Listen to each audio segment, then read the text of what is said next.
Today I'll be talking about the pink tax. I have a quick little video first.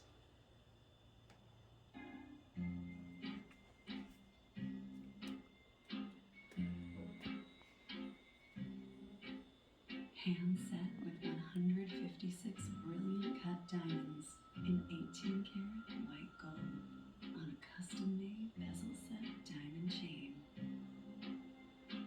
Where else would you keep something? 36 states tax like a luxury.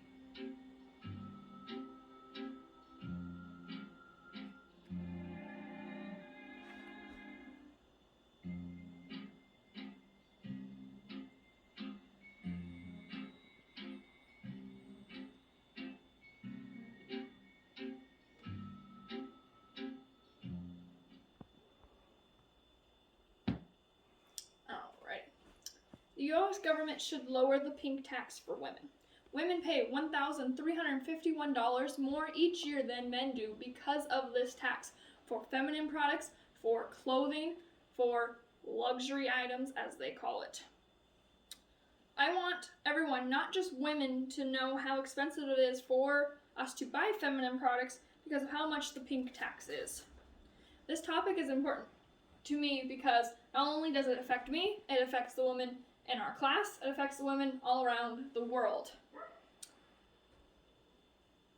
And shouldn't have to. How much is the pink tax? Women pay more on taxes than men with hygiene products. The article, The Pink Tax, What the Cost of Being a Female Consumer in 2020, talks about how the women pay overall 42% more on taxes than men.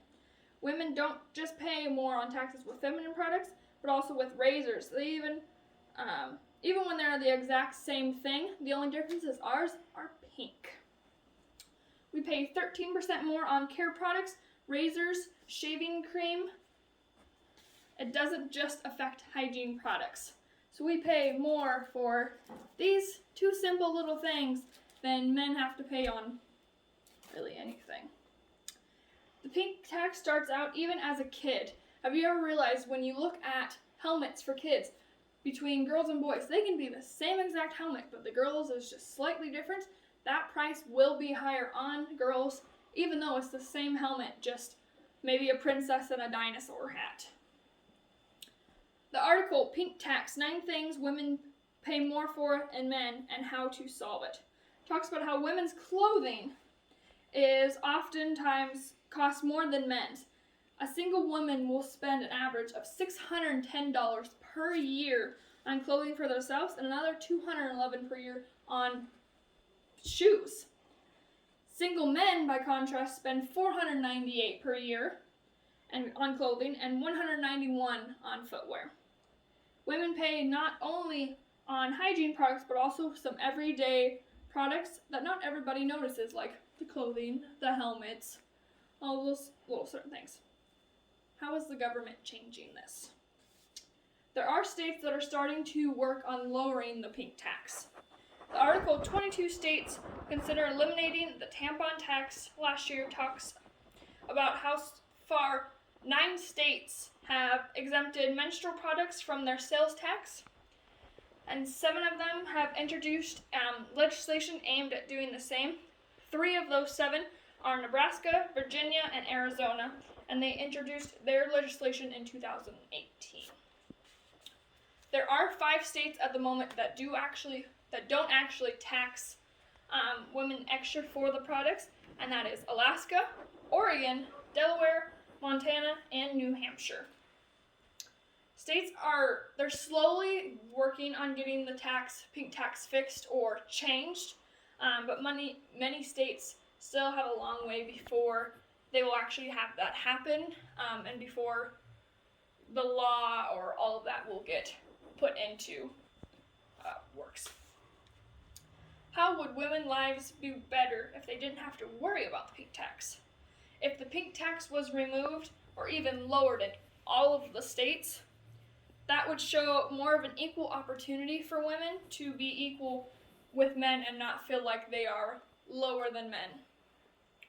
If women didn't have to pay the tax, it would also save them that $1,351 a year. And think what we could do with that money. some brands have actually taken steps in the right direction, like European wax centers had the hashtag Axe the Pink Tax campaign, designed to educate consumers and empower women. Last year, Burger King launched its Chick Fries. It was the other version of their chicken fries, but they used a pink box instead of it.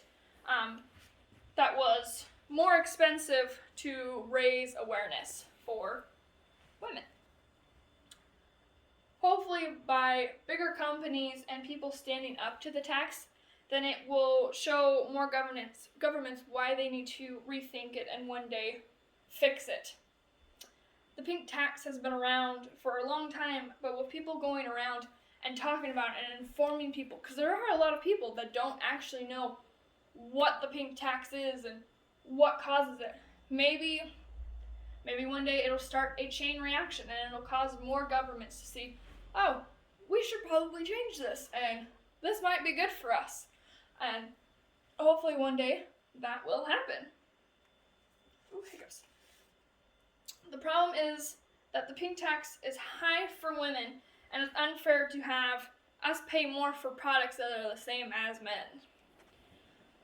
The solution is that some states are starting to work on getting it taken care of and fixed or changed. The visualization is how much better it would be for women and how much more money they would save each year if they didn't have to worry about paying all that extra tax and money on that pink tax. Like we said at the beginning, women pay the extra $1,350 each year because of the pink tax.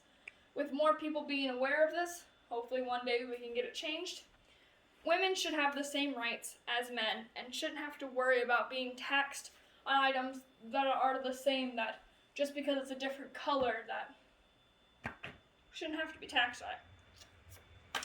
I hope that this speech has given you an insight on how governments are not playing equally with products and how it affects women around the world. Thank you for listening.